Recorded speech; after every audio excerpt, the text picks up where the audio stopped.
Hello friends, welcome to my channel. इस पैर को क्या नाम दूँ के आने वाले एपिसोड के अपडेट अब के लिए लेकर आए। उससे पहले प्लीज़ चैनल को सब्सक्राइब कर लीजिए। अंजलि जो है हैरान हो जाती है कि निरंजन ने कैसे ज्योति को जो है दूसरी शादी के लिए परमिशन दे दी, और फिर घर वालों के सामने कहता है कि आस्था के बदले विचार के जैसे हमको भी चलना चाहिए।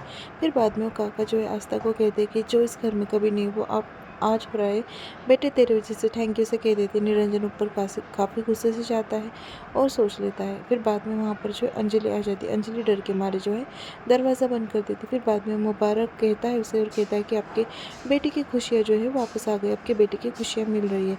चलो इस घर में जो है एक का घर बसेगा और दूसरे का घर टूटेगा, ऐसा वो कहता है। यानी वो कहने लगता है कि श्लोक और जो आस्था है उनका तलाक होगा। दूसरी तरफ जो ज्योति है वो फ़ोन लगाकर जो है सिद्धार्थ को सारी बात बता देती है। वो काफ़ी खुश होती है, पहले उसकी मजाक लेती है और बाद में रिश्ते के बारे में बात करती है। उसकी आई जो है सिद्धार्थ की सुन लेती है और कहती है कि मैं ज्योति को कभी एक्सेप्ट नहीं करूँगी, आज भी नहीं करने वाली और बाद में भी नहीं करने वाली। दूसरी तरफ काफ़ी खुश हो रही होती है मानसी। वो फ़ोन लगाकर जो है वो भरत को सारी बात बता देती है, और जो उसकी ननद की शादी की बात है, यानी ज्योति की शादी की बात है, वो उसकी माँ को बताती है। सोजल की माँ कहती है कि बाप रे ये कब हुआ। फिर बाद में पूरी स्टोरी जो है उसे एक्सप्लेन करती है, और जो गिफ्ट देना है वो गिफ्ट के बारे में उसे माँ को उसके बता देती है। दूसरी तरफ आस्था काफ़ी एक्साइटेड होती है और शॉपिंग कर रही होती है शादी के लिए, और श्लोक को इन्वॉल्व करती है। श्लोक और उसके बीच में वापस से बहस होने लगती है। वो कहता है कि पापा तुम्हारे बारे में इतना अच्छा सोचते हैं, फिर भी तुम पापा के बारे में गलत ही कहती हो। तभी आस्था कहती है कि श्लोक आपको हो क्या गया, आप ढंग से मेरे से बात भी नहीं कर रहे और ऐसा व्यवहार कर रहे हैं मेरे साथ में। तभी श्लोक कहता है कि आस्था तुम हमेशा पापा को नीचे दिखाने के बारे में सोचती हो।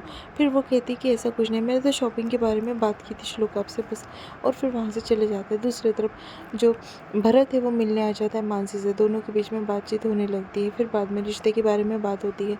फिर वो कहती है कि मैं सोजल के और आपके बीच में नहीं आ सकती भले, और काव्य की ज़िंदगी का क्या। तभी वो कहता है कि काव्य की ज़िंदगी वैसे भी संवर जाएंगी मानसी। फिर बाद में वो दोनों बात करते हैं। फिर वो कुछ कार्ड्स वगैरह उसे दिखाती है। फिर बाद में उसे कॉन्ग्रेचुलेशन कहता है, गले लगा लेता है। फिर वहाँ पर जो है वो सिद्धार्थ की माँ को जो है फ़ोन आ जाता है। फिर वो फ़ोन उठाता है। तभी एक मैनेजर फ़ोन लगा कर कहता है कि कितने में अपने बेटे को बेचा है, और काफ़ी मीडिया में चर्चा हो रही है कि तुमने अपने बेटे को बेचा है। ऐसी वैसी बात उसे कह देती है। ये बात सुनकर जो है काफ़ी गुस्सा आता है सिद्धार्थ की माँ को, और ये फ़ोन जो है वो निरंजन लगाने के लिए कहता है, क्योंकि उसे जो है बात बढ़ानी होती है, क्योंकि आस्था की जीत हो रही होती है। निरंजन को अच्छा नहीं लगता, और वो पैसे दे देता है उसे, कहता है कि हो गया तुम्हारा काम, अब जाओ। और सोचता है बाकी के काम बात तो जो है सिद्धार्थ की माँ करेंगे। घर पर सब बैठे होते हैं।